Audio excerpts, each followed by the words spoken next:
సర్వోన్నతుడైన క్రీస్తు అద్భుతమైనటువంటి ఆధ్యాత్మిక కార్యక్రమానికి మన రక్షకుడు మన ప్రభువైన యేసుక్రీస్తు వారి నామం పేరిట మీ అందరికీ కూడా హృదయపూర్వకమైన శుభాహ్వానాన్ని నేను తెలియపరుస్తున్నాను. పిల్లల దేవుని వాక్యాన్ని రీతిగా మనం ప్రతి వారం ఈ యొక్క ప్రత్యేకంగా గాస్పెల్ టీవీ ఛానల్ ద్వారా అలాగే సోషల్ మీడియా ద్వారా యూట్యూబ్ ద్వారా మనం వాక్యాన్ని వినడానికి ప్రభు ఇస్తున్నటువంటి ధన్యతను బట్టి నేను ప్రభుని ఎంతగానో స్తుతిస్తున్నాను. ఈ భారభరితమైన దేవుని గొప్ప పరిచర్యలు అనేక వేలాది మందికి లక్షలాది మందికి వాక్యాన్ని పంపి పరిచర్యలు సహకరిస్తున్న మీరు ప్రతి ఒక్కరికి ప్రత్యేకంగా మా కృతజ్ఞతలు చెల్లిస్తున్నాము. ఈ కార్యక్రమాన్ని స్పాన్సర్ చేసిన కుటుంబాన్ని ప్రత్యేకంగా మా హృదయపూర్వకమైన కృతజ్ఞతలు దేవుని ఆశీస్సులు మేము తెలియజేస్తున్నాం. ప్రార్థించుకొని దేవుని వాక్యంలోకి వెళ్దాం. మా ప్రియ పరలోకపు తండ్రి, ఘనమైన మీ నామమునకు స్తుతి ప్రశంసలు చెల్లిస్తున్నాము. సర్వోన్నతుడైన క్రీస్తు అనే గొప్ప కార్యక్రమాన్ని మహిమగల దేవుని సన్నిధిలో మేము రీతిగా అందించడానికి మా ప్రజల మధ్య మీరు చూపుతున్న గొప్ప కనికరము దయని బట్టి మీకు స్తోత్రములు చెల్లిస్తున్నాం. దయగల తండ్రి, కొద్ది సంగతుల లేఖన భాగాన్ని మేము ధ్యానించటకనైనా ఆత్మీయంగా ప్రతి వారు బలం పొందినట్లు, రక్షణ పొందని మా ప్రియ బిడ్డలు రక్షణ పొందినట్లు, రక్షణ పొందిన వారు ఆత్మలో బలపడినట్లు, సంఘాలు పునరుజ్జీవనాన్ని అలాగే తండ్రి గొప్ప సమృద్ధి అయిన క్షేమాన్ని చూచటకు సహాయం చేయండి. మమ్మల్ని మీ దయగల చేతులకు అప్పగించుకుంటూ మా అందరితో మీరు మాట్లాడి మీ నోటి బోరగా మాత్రమే మీ సేవకుని వినియోగపరచమని ప్రార్థిస్తూ యేసుక్రీస్తు ప్రభువారి ఘనమైన నామంలో ప్రార్థించి వేడుకొంచున్నాం తండ్రి, ఆమేన్. పిల్లరా, నెహెమియా ప్రార్థన అనే అంశం మీద మీతో నేను మాట్లాడుతున్నాను. నెహెమియా అనే ఒక భక్తుని యొక్క జీవిత చర్యలను మనం చదివినట్టయితే మూలవాక్యంగా నెహెమియా గ్రంథం 1వ అధ్యాయము 5వ వచనాన్ని మరియు 6వ వచనాన్ని దేవుని వాక్యాన్ని ధ్యానించుకుందాం. ఎట్లనగా ఆకాశమందున దేవ యెహోవా, భయంకరుడమైన గొప్ప దేవా, నేను ప్రేమించి నీ ఆజ్ఞలను అనుసరించి నడుచువారిని కటాక్షించి వారితో నిబంధనలను స్థిరపరచువాడా, నీ చెవి యొగ్గి నీ నేత్రములు తెరిచి నీ సన్నిధిని దివారాత్రము నీ దాసులను ఇశ్రాయేలు పక్షముగా నేను చేయు ప్రార్థన అంగీకరించుము. నీకు విరోధముగా పాపము చేసిన ఇశ్రాయేలు కుమారుల దోషమును నేను ఒప్పుకొనుచున్నాను. నేనును నా తండ్రి ఇంటి వారును పాపము చేసి ఉన్నాము. ఆమేన్. పిల్లరా, ఈ లేఖన భాగాన్ని మనం చదివినప్పుడు ఇక్కడ పాత నిబంధనలోని ఒక అద్భుతమైన దేవుని హృదయానికి దగ్గరగా జీవించిన భక్తిపరులలో ఒక మంచి భక్తిపరుడైన మనుషుడు నెహెమియా. నెహెమియా జీవితాన్ని మనం చదివేటప్పుడు ఆయన ప్రార్థన, ఆయన విశ్వాసము, ఆయన విధేయత, తను ఒక పెద్ద ప్రపంచ రాజు దగ్గర పనిచేస్తూ గిన్నె అందించేవాడుగా పరిచర్య చేస్తూ ఉద్యోగం చేస్తూ దేవుని సేవలో రాజ్య విస్తరణలో ఒక గొప్ప బలమైన సాక్షిగా దైవగ్రంథంలో పరలోకంలో చోటు పొందినటువంటి ఈ గొప్ప నీతిమంతుని గురించి ధ్యానించడం ఈరోజు మనకి ఎంతైనా ఆశీర్వాదకరం. ఈ రోజుల్లో దేవుని సేవ అనేది చాలా ప్రాముఖ్యమైన విషయం అండి. ప్రతి వారు దేవునికి సేవ చేయాలి. ఈ రోజుల్లో ప్రతి వారు తమన్న పరిధిలో దేవుని కొరకైన భారాన్ని, వాక్యము, సన్నిధి, దేవుని ప్రేమను అనేకులకు పంచడానికి శతవిధాలు మనం ప్రయత్నించవలసిన అంత్యదినాల్లో మనం ఉన్నాం. కాలము, సమయాలు మన చేతుల్లో లేవు కదా. దేవుడు కాలము, సమయాలను తన స్వాధీనంలో ఉంచుకున్నాడు. మనకి ఇవ్వని ఆయుష్కాలంలో దేవుని సంఘముగా మనం పనిచేయాలి. కేవలం వాక్యం బోధించడం ఒకటే పరిచర్య కాదు. వాక్యాన్ని బోధించడం అనేది పరిచర్యలో ఒక భాగం. దేవుని పరిచర్యలు చాలా విధాలుగా ఉన్నాయి. సంఘంలో పరిచర్య, సువార్థికమైన సౌవార్థిక పరిచర్య. ఈరోజు ఈ కార్యక్రమాన్ని ఈ గొప్ప టీవీ ఛానల్ మరి క్రైస్తవ ప్రపంచంలో ఒక మంచి స్థానం పొందుతున్నటువంటి గాస్పెల్ టీవీ ద్వారా ఈ వాక్యాన్ని మీరు వింటూ ఉన్నారు. అలాగే సోషల్ మీడియా ద్వారా మీరు ఇక యూట్యూబ్ ద్వారా అలాగే ఫేస్బుక్ లైవ్ ద్వారా కూడా మీరు వాక్యాన్ని వింటూ ఉన్నారు. వాక్యాన్ని వినేటప్పుడు ఈ యొక్క ప్రయాసం అనేది చాలా శ్రమతో కూడింది. ఈ టీవీ పరిచయం ప్రారంభించిన దినం నుండి ఈరోజు వరకు కూడా మేము ఏ వారం కూడా ఆపకుండా దేవుని వాక్యాన్ని తెలుగు ప్రజలకు, అందులోనూ మన భారతదేశంలోని ఇతర దేశాల్లోనూ దేవుని బిడ్డలకు అందించితే మేము ప్రయాసపడుతున్నాం. ప్రభు ఆ విధంగా ఈ పనిని కొనసాగిస్తున్నారు.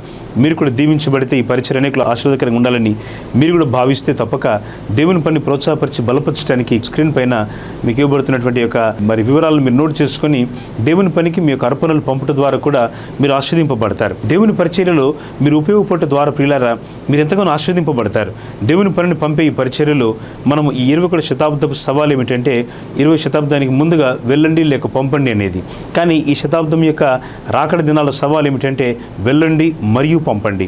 మీరు వెళ్ళగలిగిన ప్రతి ప్రభు కొరకు వెళ్ళండి. మాలాంటి సేవకులను మీరు పంపడం ద్వారా వాక్యాన్ని అనేక జన బాహుల్యానికి అందించడానికి మీరు ఉపయోగపడండి. తద్వారా మీ కుటుంబం ఆశీర్వదింపబడుతూ ఉంది. మా సంఘంలో కుటుంబం ప్రతి నెల ఒక్కో కార్యక్రమాన్ని, ప్రతి నెల ఒక ఎపిసోడ్ వారు ఇస్తూ ఉన్నారు. వారికి ఉన్న పరిస్థితి చాలా కష్టతరంగా వారి జీవితం ఉన్నప్పటికీ కూడా చర్చిలో మా నిజామాబాద్ పట్టణంలోని సంఘంలో దేవుడు మాకు ఇచ్చినట్టు నూతన మందిరాన్ని ఈ మధ్యన ప్రతిష్ఠించుకున్నాం. మీ ప్రార్థనలు ఎంతో కృతజ్ఞుని. మరి మీరు అనేకులు రావాలని మేము ఆశపడ్డాం. దేవుడు అనేకుల మధ్య చాలా అద్భుతంగా కార్యాన్ని ప్రభు జరిగించారు. అయితే ఈ విషయం ఏమిటంటే హెడ్ క్వార్టర్ చర్చ్ కాకుండా నిజామాబాద్ మందిరంలో మరి ఆ అద్భుతమైనటువంటి సాక్ష్యాన్ని కుటుంబం సంపాదించుకున్నారు. వారు ఏమిటంటే దేవుని పని కొరకు ప్రతి నెల కార్యక్రమాన్ని ఇవ్వాలని వారు ఇష్టపడ్డారు. వారికి ఉన్న స్థితి చాలా కఠినంగా, కష్టతరంగా ఉన్నప్పటికీ కూడా దేవుని పనిని ప్రేమించి ఈ విధంగా సువార్తను, దేవుని వాక్యాన్ని తెలుగు ప్రజల మధ్య కొన్ని వేలు లక్షల మందికి వాక్యాన్ని ప్రతి వారం పంపుతుంటే మేమెందుకు భాగస్తులు అవ్వకూడదని వారు అనుకున్నారు. పిల్లలు, మీకు ఒకవేళ ఈ కార్యక్రమాలు ఆశీర్వాదకరంగా ఉంటే తప్పక మీరు ప్రార్థన చేయండి. దేవుడు మీతో మాట్లాడితే తప్పక మీరు దేవుని పనిని ప్రేమించండి. అంతే తప్ప మీ వారి పేర్లు మాత్రం రాయము. వారి ఈ కార్యక్రమాన్ని ఇచ్చిన వారు అని పేర్లు మేము ఎప్పుడు వాడలేదు ఈ ఎపిసోడ్ ప్రారంభం నుంచి కూడా. అది మా సంఘాల్లో కూడా మాకు అలాంటి ప్రాక్టీస్ లేదు. కానీ దేవుని పనికి మనం ఇవ్వగలిగి ఉంటే నిశ్చయంగా మనం ఆశ్రయింపబడతాం అనేది దేవుని దాసుగా నేను జ్ఞాపకం చేస్తున్నాను. లేఖన భాగాన్ని మనం చూసినట్టయితే నెహెమ్యా అనేటువంటి ఈ గొప్ప దైవజనుడి ద్వారా దేవుడు ఒక పనిని చెదిరిపోయిన ఇశ్రాయేల్ ప్రజల మధ్య ప్రారంభించాలనుకున్నాడు. దేవుడు ఒక గొప్ప మూల ఉపదేశాన్ని నెహెమ్యాకి ఇచ్చినాడు. అది 2వ అధ్యాయం 17వ వచనం యొక్క ఆఖరి భాగంలో నెహెమ్యా గ్రంథంలో ఈ మాట మీరు చూస్తారు. మనకు ఇక మీదట నింద రాకుండా యెరూషలేము యొక్క ప్రాకారమును మరల కట్టుదమ్ము రండి అంటున్నాడు. ఇక్కడ కట్టుదమ్ము రండి అంటున్నాడు. Let us build the sanctuary of the lord. దేవుని యొక్క సన్నిధిలో మనం యొక్క పనిని కట్టుదమ్ము రండి అంటున్నాడు. సో నెహెమ్యా అందరినీ పురికొల్పుతున్నాడు. దాని ముందు ఒక సంఘటన జరిగింది. ఏమిటంటే నెహెమ్యాకు ఒక సమాచారం వచ్చింది. వారి పితరులు ఉన్నటువంటి ఆ పట్టణం యెరూషలేము యొక్క ప్రాకారం పడుదొరయబడి దాని గుమ్మములు అగ్నిచేత కాల్చబడినవని 1:3 నెహెమ్యాలో ఈ దుఃఖ సమాచారం నెహెమ్యాకు వచ్చినప్పుడు ఆయన మాటలు విన్నప్పుడు చాలా తరుడిల్లిపోయినాడు. దేవుని ప్రజలకు వచ్చిన ఆపద, అందులో క్రైస్తవ సంఘముగా దేవుని సమూహముగా ఎదుర్కొంటున్నటువంటి సవాళ్ళ మధ్య ఈ విధంగా పడిపోయినా లేక కృంగిపోయినా దుఃఖస్వరముతో ఉన్నటువంటి ఈ పరిస్థితుల మధ్య జీవితం ఛిద్రమవుతున్నప్పుడు దేవుని సన్నిధిలో నెహెమ్యా కన్నీళ్లతో ప్రార్థన చేస్తున్నాడు. ఏమని ప్రార్థన చేస్తున్నాడు? ఏ విధంగా సిద్ధపడ్డాడు ప్రార్థన కంటే 1:4 నెహెమ్యా ఈ మాటలు వినినప్పుడు నేను కూర్చుండి ఏడ్చి కొన్ని దినములు దుఃఖముతో ఉపవాసం ఉండి ఆకాశమందలి దేవుని ఎదుట విజ్ఞాపన చేసి తిని. నెహెమ్యా యొక్క విజ్ఞాపన మీరు గమనించండి. దేశం కొరకు విజ్ఞాపన చేయాల్సిన దినాల్లో మనం ఉన్నాం. ప్రియమైన భారతదేశ ప్రజలుగా, దేశాన్ని ప్రేమించేటువంటి గొప్ప దేశభక్తులుగా, దైవభక్తులుగా క్రైస్తవ ప్రపంచమంతా ప్రార్థించే దినాల్లో మనం ఉన్నామండి. తప్పక మనం ప్రార్థన చేయాలి. Church need more prayer, country needs more prayer. సంఘము ప్రార్థన కోరుతూ ఉంది. దేవుని సంఘమే కాదు, ఈ ప్రపంచమంతటికి మనం సంఘంగా మనం ప్రార్థన బలాన్ని అందించాలి. ఎక్కడైతే సంఘంలో ప్రార్థన ఉంటుందో, ఏ దేశంలో అయితే ప్రార్థన ఉంటుందో ఆ దేశం అద్భుతంగా దేవుని కొరకు పనిచేస్తుందని లేఖనాల నుంచి మనం గ్రహించగలం. అందుకే విజ్ఞాపన ప్రార్థన చాలా ముఖ్యం. మీ సంఘంలోని విజ్ఞాపన ప్రార్థన కూడిక నిర్లక్ష్యం చేయకండి. Church prayer meeting, whether it could be, ఒకవేళ అది స్త్రీల సమాజ కూడికైనా, బ్రదర్స్ మీటింగ్ అయినా, యూత్ ఫెలోషిప్ అయినా, లేక సంఘంలో ఉపవాస ప్రార్థన అయినా, నెలవారికి జరిగేటువంటి అద్భుతమైన కూడికలైనా, వీటిని మీరు ప్రేమించండి.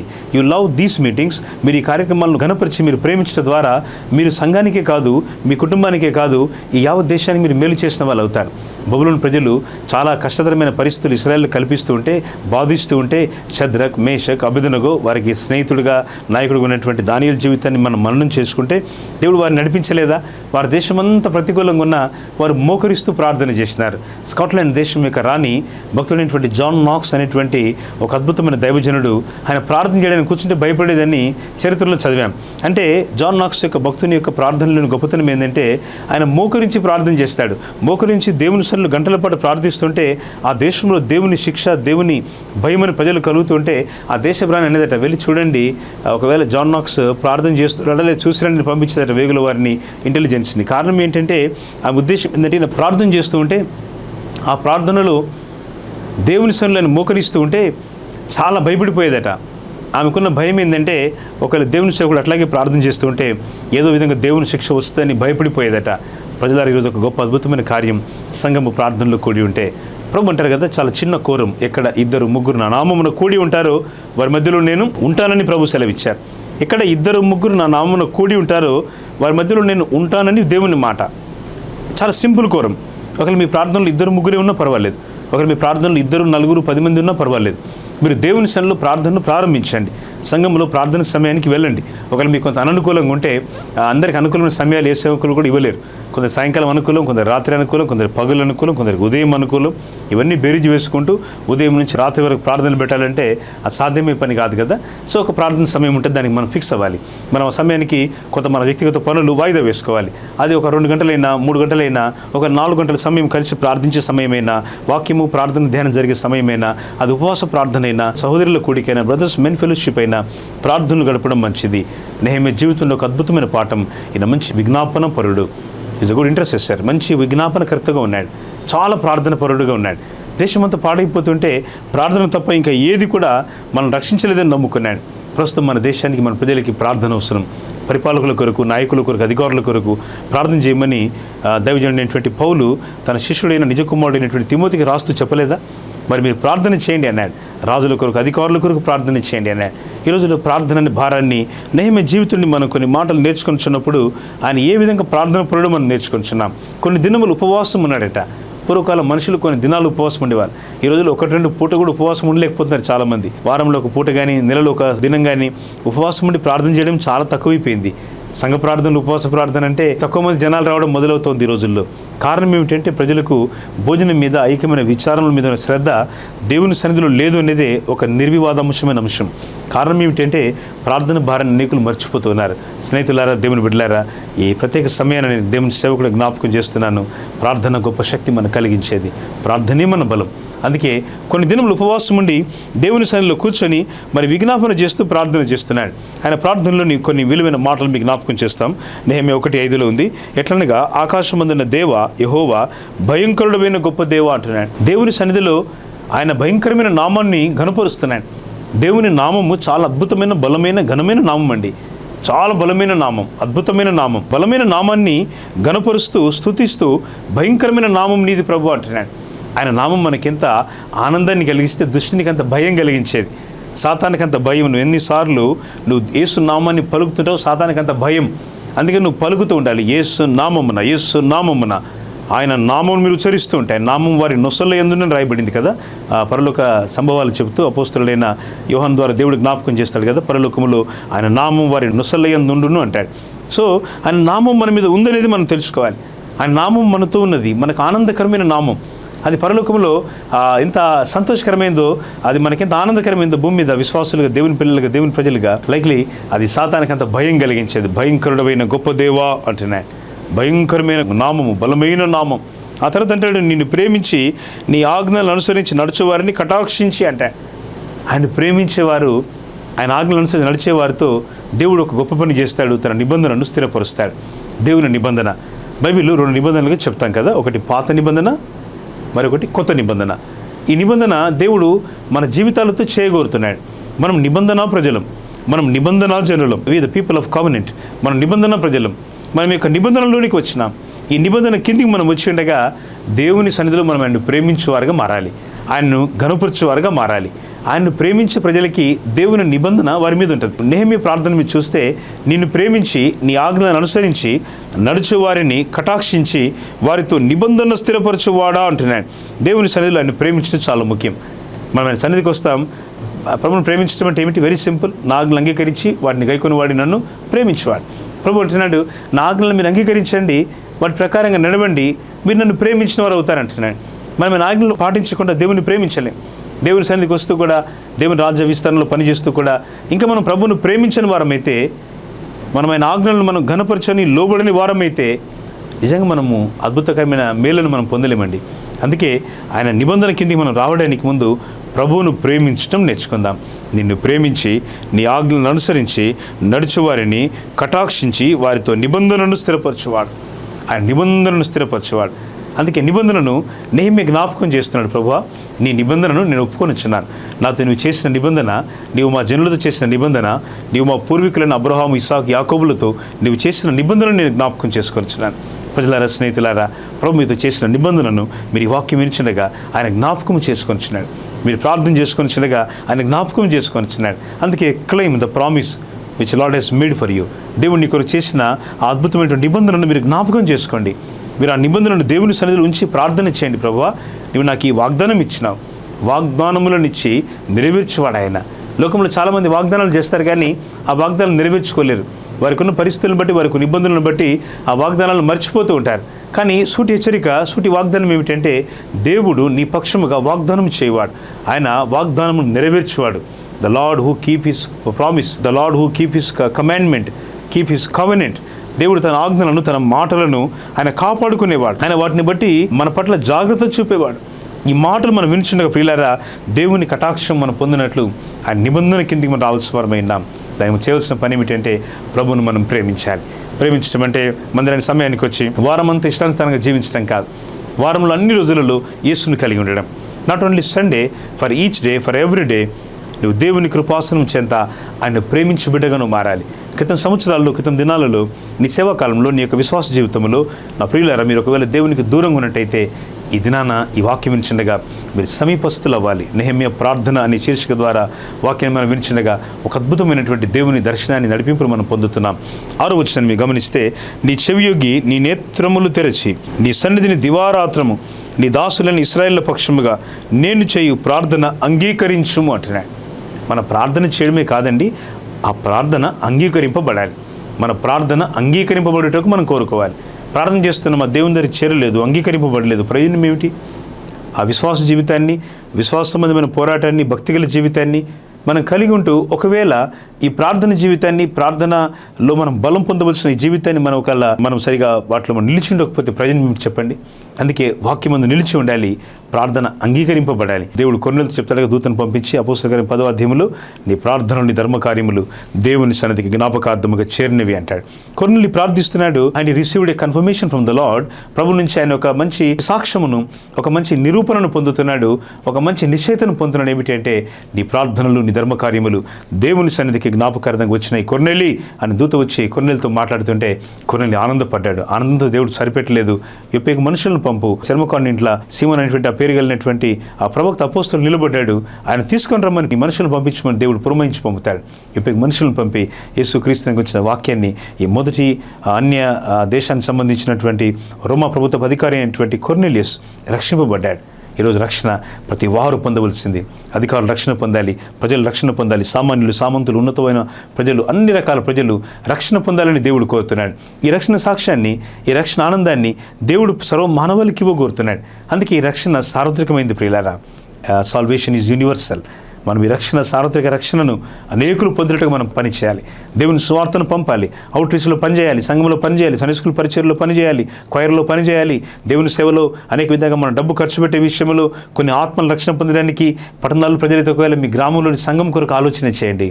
మీ సొంత ప్రదేశం, మీ సొంత గ్రామం, మీరు ఎక్కడ పుట్టి పెరిగారో, మీరు ఎక్కడ జన్మించారో, మీకు ఎక్కడ సువార్త అందిందో, ఎక్కడ మీరు దేవుని ప్రేమను రుచి తెలుసుకున్నారో ఆ ప్రదేశం కొరకు మీరు ప్రార్థన చేయండి. ఆ ప్రదేశం కొరకు దేవుని దగ్గర మీరు కన్నీళ్లు కార్చండి. వాళ్ళ కొరకు మీ దేవుని మీద ఒకరు లెక్క అడుగుతాడండి. ఒకవేళ మీ ప్రజల కొరకు మీరు ప్రార్థన చేయకపోతే ఆయన లెక్క అడుగుతాడు. పనిచేస్తున్న సేవకులుగా నాలాంటి వాడిని ఆయన లెక్క అడుగుతాడు. ఈ లెక్కను మనం మర్చిపోకుండా, తప్పిపోకుండా జాగ్రత్త పడాలి. మనం ఏం చేయాలంటే ఈ లెక్కలో మనం ఉండేటట్టుగా చూసుకోవాలి. దేవుని లెక్కలో రావడానికి ప్రయాసపడాలి. ఒకవేళ మనం ఆ ప్రయాసం సరిగ్గా చేయకపోతే దేవుడు మనల్ని ఒప్పుకోడండి. ప్రభు మన యొక్క కుటుంబాల యొక్క రక్షణ కొరకు అడుగుతాడు, నీ పిల్లల యొక్క రక్షణ కొరకు దేవుడిని లెక్క అడుగుతాడు. అందుకే సాధ్యమైనంత వరకు చిన్ననాటి నుండి దైవికమైన క్రమశిక్షణలో పిల్లలు నడిపించాలి. లేకపోతే కొంతకాలానికి వారు తాగుబోతులుగా, తిరుగుబోతులుగా, చెడ్డవాళ్ళుగా మారిపోయే ప్రమాదం కూడా ఉంది. తల్లిదండ్రులు మంచి ఆత్మీయత ఏం ప్రయోజనం చెప్పండి. ఇలా సంఘాల్లో ఎక్కువ మంది దేవునితో నడిచేవారంటే కొద్దిమంది నడవని వారు కూడా ఉన్నారు. బైబిల్ స్ట్రాంగ్లీ రికమెండ్స్, బైబిల్ స్పష్టంగా హెచ్చరిస్తూ చెప్పే మాట, నీ పిల్లల కొరకు యెహోషువలే నీ తీర్మానాన్ని దేవుడు కోరుతున్నాడు. నేను నా ఇంటి వారిను యెహోవానే సేవిస్తాం. నీ పిల్లలు ప్రభుని సేవించగలుగుతున్నారా? నీ పిల్లలు ప్రభు యొక్క చిత్తములో, ప్రభు యొక్క ఏర్పాటులో నీ కుటుంబం ప్రభు కొరకు సాగిపోతూ ఉందా? ఒకవేళ ఆగిపోతుందా? నీ జవాబు ప్రభుతో ఏమై ఉన్నది? ప్రభు ఇప్పుడు జ్ఞాపకం చేస్తున్నాడు. ఇక్కడ మన నెహెమ్యా ప్రార్థన మనం గమనించినట్టయితే చాలా అద్భుతమైనటువంటి మాట నెహెమ్యా అంటున్నాడు. ఏమిటా మాట అంటే, నీ చెవియొగ్గి నీ నేత్రములు తెరిచి నీ సన్నిధిని దివారాత్రము నీ దాసులైన ఇశ్రాయేలు పక్షముగా నీ చేయి ప్రార్థన అంగీకరించుము అంటున్నాడు. ఆ తర్వాత నీకు విరోధముగా పాపము చేసిన ఇశ్రాయేలు కుమారుల దోషమును నేను ఒప్పుకొనుచున్నాను అంటున్నాడు. ఇశ్రాయేలు ప్రజల యొక్క పాపమును, దోషమును దేవుని సన్నిధిలో నెహెమ్యా ఒప్పుకుంటూ ఉన్నాడు. He is confessing all the problems, all the sins of his people. తన ప్రజల యొక్క పాపములను, నేరములను నెహెమ్యా ఒప్పుకొనిచ్చినాడు.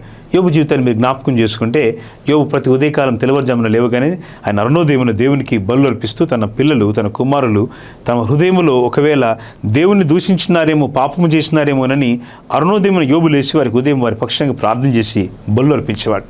తల్లిదండ్రులారా, పెద్దలారా, మీ కొరకు, మీ పిల్లల కొరకు, మీ పిల్లల కొరకు మీరు ప్రార్థన చేయాలి. మీకు వాక్యాన్ని అందించే మీ దైవజనుల కొరకు ప్రార్థన చేయాలి. మరంటే దేవుని సేవకులు మీ దేవుని పక్షం నిలబడి పరిచయం చేస్తుంటే, ఈ యొక్క సోషల్ మీడియా ద్వారా, టీవీ ద్వారా ఆయా దేశాల్లో పరిచయం చేస్తుంటే, we need your kind prayers. ప్రార్థన మనల్ని ఎంతో బలపరిచేది ప్రియులారా. ఈ ప్రార్థన సహాయాన్ని దేవుని చేత పొందినటువంటి ఆ యొక్క యోబు కుటుంబాన్ని మనం చూసినప్పుడు చాలా ఆశ్చర్యపడతాం. దేవుడు అలాంటి భారాన్ని యోబులో ఉంచినాడు. నెహెమ్యా అంటున్నాడు ఇక్కడ మొదటి అధ్యాయం 6వ వచనం చివరి భాగంలో, నీకు విరోధముగా పాపము చేసిన ఇశ్రాయేలు కుమారుల దోషము నేను ఒప్పుకొనిచున్నాను, నేనును నా తండ్రి ఇంటి వారును పాపము చేసి ఉన్నాము అంటున్నాడు. నెహెమ్యా ప్రార్థనలోని ఒక లోతైన ఒప్పుకోలు. దేవుడు ఒప్పుకొని వారిని క్షమిస్తాడండి. అతిక్రమను దాచిపెట్టేవాడు వర్ధిల్లడు, కానీ వాటిని ఒప్పుకొని విడిచిపెట్టేవాడు కనికరము పొందుతాడు. నీ పాపాలను దేవుని దగ్గర ఒప్పుకుంటే మంచిది, వాటిని విడిచిపెట్టేస్తే చాలా చాలా మంచిది. దానివల్ల నీ మనసు తేలికగా ఉంటుంది, దేవునికి నీ మనసు చాలా దగ్గరగా వస్తుంది. నువ్వు ఎంత పెద్ద వ్యక్తివైనా దేవుని దగ్గరికి వచ్చినప్పుడల్లా నిన్ను సరి చేసుకోవాలి. అందుకే బల దగ్గరికి వచ్చేటప్పుడు ప్రభు బల దగ్గర ఏం ప్రార్థన చేసుకుంటాం? ప్రభు చెప్తారు కదా అక్కడ, ప్రతి మనుషులు తను తాను పరీక్షించుకోవాలి. ఏదో సంఘాల్లో పని ఏంటంటే ఇతరులను పరీక్షిస్తూ ఉన్నారు. వాళ్ళు పరీక్షించుకోవడం లేదు. నేను ఎలా ఉన్నాను నా ప్రభు దగ్గర అనే ప్రశ్న బదులు ఇతరులు ఎలా ఉన్నారు, వాళ్ళ ప్రవర్తన ఎలాగుంది, వారు దేవునితో ఎలాగున్నారు, ఇతరులతో ఎలాగున్నారు అనే ప్రశ్నలే అధికంగా రావడం వలన విభేదాలు, ఇబ్బందులు సేవకుల మధ్య, ప్రజల మధ్య, సంఘాల మధ్య, విశ్వాసుల మధ్య ఒక విధమైనటువంటి ఇబ్బందులకు కారణమవుతున్నాయి. బైబిల్ సూటిగా చెప్తుంది, నిన్ను పరీక్షించుకో, నీ హృదయపూర్వకంగా నిన్ను పరీక్షించుకో, ప్రభు చెంత నిన్ను ఆయన సన్నిధిలో సమర్పించుకో, నీ హృదయాంతరంగంలో నుండి ప్రభుకు నిన్ను అప్పగించుకో. ప్రభువా, నేను ఒక దీనస్థితిలో ఉన్నాను, దేవా నా పరిస్థితి నువ్వు మెరుగైన జీవితంగా చేయగలవు, నీకే అది సాధ్యం ప్రభువా. నా పాపం నీ సన్నిధిలో ఒప్పుకొని వచ్చినాను. దేవుని సన్నిధిలో నీ పాపాలు ఒప్పుకోవడం కంటే గొప్ప ప్రత్యేకత, గొప్ప బలమైన సంగతి ఇంకోటి లేదండి. ప్రభు సన్నిధికి వచ్చిన ప్రతిసారి నిన్ను పరీక్షించుకోవడం మంచిది. ఆయన బలంలోకి వచ్చిన ప్రతిసారి నిన్ను పరీక్షించుకోవడం మంచిది. దినాన్ని ప్రారంభించినప్పుడు, దినాన్ని ముగించేటప్పుడు దేవుని సన్నిధిలో నిన్ను పరీక్షించుకోవడం చాలా మంచిది. తద్వారా నీ హృదయం దేవునికి సమీపంగా మారుతుంది. బైబిల్ చెప్తుంది, హృదయం అన్నిటికంటే మోసకరమైనది, అది ఘోరమైన వ్యాధి కలిగిన వాక్యం అంటాం. హృదయాన్ని ఎవరు బాగు చేస్తారు? ఆయన కదా బాగు చేసేది. కెమెరా పాడైతే, టీవీ పాడైతే, ఫ్రిడ్జ్ పాడైతే, కారు పాడైతే, బైక్ పాడైతే వాటిని తయారు చేసినా లేక వాటిని రిపేర్ చేయగల ఆ షాప్కి వెళ్తాం, అధికృతమైనటువంటి ఆ సెంటర్కి వెళ్ళి మనం కంప్లైంట్ ఇస్తాం, అది బాగు చేయమని కోరుకుంటాం, ఆ డబ్బులు చెల్లించైనా దాన్ని బాగు చేయించుకుంటాం. జీవితం మాట ఇది ఎవరిదే తయారు చేశారు? దేవుడే కదా. ఆయన దగ్గర ఎక్కడికి వెళ్ళగలం మనం? బాగలేకపోతే వైద్యుల దగ్గరికి వెళ్ళడం తప్పు కాదు. నువ్వు ఆరోగ్యం బాగు చేసుకోవడానికి, నువ్వు మంచి ఆరోగ్యాన్ని పొందడానికి మంచి ఆహారాన్ని, క్రమమైన ఆహారాన్ని, మంచి ఆహారాన్ని తీసుకోవడం తప్పు కాదు. మంచి ఆహారం తీసుకోవాలి. ఆరోగ్యం బాగుంటే దేవుని సేవ చేయగలం కదా. నీ ఆరోగ్యాన్ని కాపాడుకుంటూనే దేవుని కొరకు రోజు ప్రభు కొరకు పని చేయాలి. ఎండనక వాననక కొంతమంది ఎండాకాలం పరిచర్యకు రారు, ఎండాకాలం మందిరానికి రారు, చలికాలంలో కొందరు రారు, చలికి ఇబ్బంది పడి, వర్షానికి భయపడిపోతూ ఉంటారు. ఎప్పుడండి? కొత్తకాలం గడిచిపోయింది, గ్రీష్మకాలం గతించిపోయింది, మనం రక్షణ పొందకే ఉన్నాం. ప్రజల యొక్క దోషాలు, పాపాలు దేవుని దుఃఖపరుస్తున్నాయి. స్నేహితులారా, ఈ ప్రసారంలో వాక్యమే వినిచుండగా, ప్రభుతో మాట్లాడుతుండగా నెహెమ్యాలాగా ఒక లోతున ఒప్పుకోలోకి రావడానికి ఇష్టపడండి. నెహెమ్యా ఆ పనిని ప్రారంభించడానికి ఒక కృత నిశ్చయం తీసుకున్నాడు. రాజు దగ్గరికి వెళ్ళాడు తన డ్యూటీ ప్రకారంగా. ఆయన రాజు ఉద్యోగి, is a government employee in great kingdom. ప్రపంచ రాజ్యంలో ఆయన రాజు దగ్గర పనిచేస్తూ గిన్నె అందించేవాడుకున్నాడు. Is the personal assistant to king, to the emperor. అలాంటి ఆ రాజు దగ్గర ఉండి మనసులో ఆ రాజు గిన్నె అందించేటప్పుడు రాజు అంటాడు, ఏమయ్యా నీ ముఖం చాలా విచారంగా ఉంది, నీకు వ్యాధిగానే ఏం లేదు కదా అని అడుగుతున్నాడు. ఆయన అంటాడు, అయ్యా నాకు వ్యాధి లేదు, కానీ నా పితరుల పట్టణము, నా పితరులుండే సమాధులుండే పట్టణం కాలిపోయి బూడిదైపోతే దుఃఖంలోకి ఎలా ఉండగలను? నేను ఎలా సంతోషంగా బ్రతకగలను? ప్రజలంతా పాడైపోతే నేనేం చేయగలను? దేశం పాడైపోతున్న, పరిస్థితులు ప్రతికూలంగా మారుతున్న దూషణకరమైన ప్రపంచం మధ్య ప్రతి విశ్వాసి రాజు ముందు నెహెమ్యాలాగా మాట్లాడినట్టుగా ప్రభు దగ్గర నిన్ను మాట్లాడవలసిన సమయం ప్రియులారా. దేవుని సన్నిధిలో నేను అర్పించుకోవలసిన సమయం. బాధతో, దుఃఖంతో దేవుని దగ్గరికి వచ్చి, ప్రభువా పునాదులు పాడైపోయి నీతిమంతులు ఏమి చేయగలరని దేవుని సన్నిధికి వచ్చి కన్నీళ్లు కాచవలసిన సమయం. దేశం కొరకు, ప్రజల కొరకు కన్నీళ్లు కాచడానికి ప్రభు నిన్ను పిలిచినాడు. ఆయన నీ సంఘంలో నేను ఒక సాక్షి చేయడానికి ఆయన నిన్ను పిలిచినాడు. క్రైస్తవులు కిటికీలు లాంటి వారు. భవనాన్ని కొన్ని కిటికీల్లో నుంచి లోకాన్ని, ప్రపంచాన్ని చూడగలిగినట్టుగా క్రైస్తవులు ఉండే ప్రపంచం లోకాన్ని చూడగలుగుతుంది, పరలోకాన్ని చూడాలి. వాటి కొరికి ప్రభు రక్షించినాడు. నెహెమ్యా రాజు దగ్గరికి వచ్చి చాలా తల ముఖమంతా వికారంగా ఉంటే రాజు గమనించి అంటున్నాడు, ఏమయ్యా బాబు నీకేమన్నా వ్యాధిగానేం లేదు కదా? జవాబు చెప్తుంటే, నీకేం కావాలి అని అడిగినాడు. పక్కన రాణి కూర్చున్నారు. రాజు ఆ సముఖంలో సభ తీర్చి ఉన్నాడు. అప్పుడు నెహెమ్యా ఒక మంచి పని చేశాడు. నెహెమ్యా 2వ అధ్యాయంలో మాట ఉంటుంది, 4వ వచనాన్ని చూస్తే 2:4. అప్పుడు రాజు, ఏమి కావలసి నువ్వు మనవి చేయుచున్నావని నన్ను అడగగా, నేను ఆకాశమందలి దేవునికి ప్రార్థన చేసి, ఆకాశమందలి దేవునికి ప్రార్థన చేస్తున్నాడు. ఆకాశంలో ఉన్నటువంటి దేవుని సన్నిధిలో ఆ మహిమగలిగిన దేవుని దగ్గర ఒక క్షణం లిప్తపాటున ప్రార్థన చేస్తున్నాడు. రాజు మాట్లాడుతూ ఉంటే, రాజు చెప్తూ ఉంటే, రాజు తనతో ఏం కావాలో అడుగుతూ ఉంటే, మహారాజా నాకు అది కావాలి, ఇది కావాలని మనుష్య సంబంధంగా ఆలోచించలేదండి నెహెమ్యా. ఆకాశమందలి దేవునికి ఆ లిప్తపాటు, ఆ కొద్ది క్షణం పాటు మనసులో ప్రార్థన చేసుకున్నాడు. ఇదేం చెప్తుందో తెలుసా? ప్రభుతో ఒక చక్కని అవినాభావమైన సంబంధం, ఒక చక్కని ఆత్మ సంబంధమైన సంబంధం. ఈ సంబంధాన్ని యేసు ప్రభు మనకు కలుపుకుంటున్నాడు, ఈ సంబంధంలోనికి పిలుస్తున్నాడు. అంటే యేసు ప్రభుతో మన సాహసం ఎలాగ ఉండాలంటే, నువ్వు తండ్రి అని పిలవగానే బిడ్డ చెప్పు అని చెప్పగలిగినంత సామీప్యత ప్రార్థనలో ప్రభుత్వం మనకు పెరగాలి. ప్రార్థన లేని చోట సాతాను కార్యాలే ఉంటాయి. నెహెమ్యా ప్రార్థన చేయగానే ఒక క్షణం దేవుడు మంచి ఆలోచన ఇచ్చినాడు. ఏం అడగాలో రాజుతో దేవుడు జ్ఞానాన్ని ఇచ్చినాడు. అందుకే ప్రభువుని అడగండి జ్ఞానం కొరకు. ఎలా కుటుంబాన్ని నడపాలో, ఎలా సంఘానికి ఉపయోగకరంగా ఉండాలో, ఎలాగో దేశానికి ప్రజలకు ఉపయోగకరంగా ఉండాలో, ఎలాగో మన ప్రాంత ప్రజలకి మనం ఒక కుటుంబంగా దేవుని ప్రజలుగా మనం ఏ విధంగా ఉపయోగపడగలమో ప్రభువుని అడగండి. ప్రభు మీకు జ్ఞానాన్ని ఇస్తాడు. మీరు ఎలా నడవాలో మీకు నేర్పిస్తాడు. నేను నీకు ఉపదేశం చేస్తాను, నేను నడవలసిన మార్గాన్ని నీకు బోధిస్తాను మన ప్రభు చెప్పలేదా? ఆయన నీకు బోధిస్తాడు, నేర్పిస్తాడు. చివరి మాట చెప్పి నేను ముగిస్తాను. నెహెమ్యా గ్రంథంలోని ఈ మాట 10వ అధ్యాయం యొక్క ఆఖరి వచనాన్ని చూసినట్టయితే 39వ వచనంలోని చివరి మాట, మా దేవుని మందిరమును మేము విడిచి పెట్టము. ఇక్కడ అద్భుతమైన దేవుని కార్యాలు కొనసాగిన మీదట నెహెమ్యా నోటి నుండి వచ్చిన ఒక అద్భుతమైన మాట, మా దేవుని మందిరమును మేము విడిచిపెట్టము. దేవుని మందిరాన్ని విడువని వారే మంచి విశ్వాసులండి. మందిరాన్ని విడిచిపెట్టాలి కొంతమంది ఉంటారు. ఆ ప్రభు నచ్చినప్పుడు, వారికి ఏదైనా బోధ కఠినంగా ఉన్నప్పుడు యేసయ్యను విడిచిపెట్టలేదా? యేసయ్య సంఘంలో అందరూ వెళ్ళిపోతే 12 మంది మిగిలిపోయారు. ప్రభు అంటాడు, మీరు వెళ్ళిపోతారా బాబు అని పేతురు అంటాడు కదా, ఎవరిని ఎందుకు వెళ్దాం ప్రభువా? యోహాను సువార్త 6వ అధ్యాయంలో 65వ వచనంలో అప్పుడు అంటాడు, నీవే నిత్య జీవపు మాటలు గలవాడు, నీవే దేవుని పరిశుద్ధుడవు ప్రభు, ఎక్కడికి వెళ్తాం మేము అంటాడు. మోషే, అబ్రహాము అలాంటి ప్రవక్త ఎదురు చూసిన దర్శనాన్ని కనులారా సీమోను పేతురు చూస్తున్నప్పుడు మనసు నిండా ప్రేమతో అంటున్నాడు, లార్డ్ మేము ఎక్కడికి వెళ్ళగలం ప్రభువా, నీవే నిత్య జీవ మాటలు గల వాడవు, మేము విడిచిపెట్టం ప్రభు అన్నాడు. నేను మీ ప్రార్థనలు కూడా మాట చెప్పి నేను ముగిస్తున్నాను. 10వ అధ్యాయం 39 వచ్చిన ఆఖరి లైన్లో చివరి భాగం, మా దేవుని మందిరమును మేము విడిచిపెట్టము. దేవుని మందిరాన్ని విడిచిపెట్టొద్దండి. దేవుని సన్ని విడిచిపెట్టొద్దు, వాక్యాన్ని విడిచిపెట్టొద్దు, సాహసాన్ని విడిచిపెట్టొద్దు, సత్కరించడం విడిచిపెట్టొద్దు, దేవుని భాగం దక్షిణ భాగం మీ స్థానిక సమయంలో చెల్లించడం విడిచిపెట్టొద్దు, దేవుని సన్నిలో మీ యొక్క విశ్వాస ప్రమాణాన్ని కాపాడకుండా విడిచిపెట్టొద్దు. ఎందుకో తెలుసా? దేవుని సన్నిధి మనతో మాట్లాడుతున్న మాట, ఆకాశమందలి దేవునితో మాట్లాడుతున్నాడు. నెహెమ్యా వలె ఆయన బలపరచుటకు కోరుకుంటున్నాడు. చేయవలసిందల్లా ఆయన సన్నిధిలో నిన్ను ఒప్పుకోవడం, నిన్ను సరిదిద్దుకోవడం, నిన్ను బాగు చేసుకుని మొదలుపెట్టినప్పటి ద్వారా దేవుడు ఒక పట్టణాన్ని, దేశాన్ని, ప్రదేశాన్ని ఆయన బాగు చేస్తాడు. బహుతరములకు సంతోషకారణంగా చేస్తారు. దేవుడి మాటలు మన వినికిడిలో దీవించునుగాక. ఆమేన్. ప్రార్థన చేసుకుందాం. మా ప్రేమగల పరలోకపు తండ్రి, ఘనమైన దేవ, జీవం కలిగిన మా ప్రభువా, మీకు స్తోత్రాలు. సర్వోన్నతుడైన క్రీస్తు కార్యక్రమాన్ని ఈ రీతిగా నెహెమ్యా ప్రార్థన అనే అంశం ద్వారా మేము మాట్లాడడానికి మీరు సహాయపడుతూ వచ్చినందుకు వందనాలు. మీరు మాట్లాడుతూ వచ్చిన లేఖన భాగం కొరకు మిమ్మల్ని స్తుతిస్తున్నాం. నిజమైన ఒప్పుకోలు నెహెమ్యా జీవితం ద్వారా నేర్చుకుంటున్నాం. అలాగే సాత్వికమైన మనసు, యథార్థత, పరిశుద్ధత, దేవుని నీతి, దేవా మీరు మాకు నెహెమ్యా జీవితం నుండి పాఠముగా మీరు మాకు నేర్పిస్తూ వచ్చినందుకు స్తోత్రాలు. దేవా మీ సన్నిధిలో మీ మందిరాన్ని విడిచిపెట్టిన జీవితము, కట్టుదము రండి అని అందరినీ ప్రోత్సాహపరిచిన ఒక అద్భుతమైన ప్రార్థన జీవితం 2:17 నెహెమ్యా ద్వారా, అలాగే నెహెమ్యా 1:5 వచనాల ద్వారా మాతో మాట్లాడుతూ వచ్చిన అద్భుతమైన లేఖన భాగం కొరకే మిమ్మల్ని స్తుతిస్తున్నాం. అలాగే మా అపరాధం దోషంలో ఒప్పుకున్నప్పుడే నీవు మమ్మల్ని కనికరించే దేవుడు. నీ ప్రజలు తమ దోషములు పాపంలో ఒప్పుకొని వారిని అంగీకరించండి. దూరపరిచిన మీతో తిరిగి సమాధానపరచండి, సంఘముతో సమాధానపరచండి, సేవకులతో సమాధానపరచండి, కుటుంబాల్లో సమాధానపు ఆత్మను దయచేయండి. మరోసారి ఈ ప్రత్యేక సమయంలో సర్వోన్నతుడైన క్రీస్తు కార్యక్రమాన్ని వీక్షించిన వీక్షకులందరికీ కూడా మీ దీవెనలు దయచేయండి. దేవుని ప్రయాసం వల్ల ఈ కార్యక్రమం అందించబడిందో, ఈ కార్యక్రమం ద్వారా వారికి మేలు, దేవుని దీవెన దయచేయండి.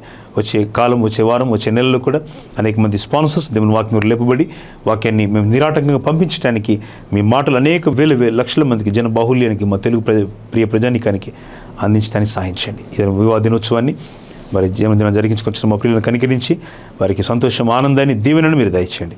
యేసు ప్రభు నామములో ప్రార్థించి వేడుకొంచున్నాము తండ్రి. ఆమేన్. తండ్రిని దేవుని ప్రేమయు, ప్రభు యేసు క్రీస్తు వారి కృపయు, పరిశుద్ధాత్మని అనే సహవాసము సదా మనందరికీ తోడైండునుగాక. ఆమేన్. God bless you. అందరికీ వందనాలండి. దేవుని దీవించునుగాక. ఆమేన్.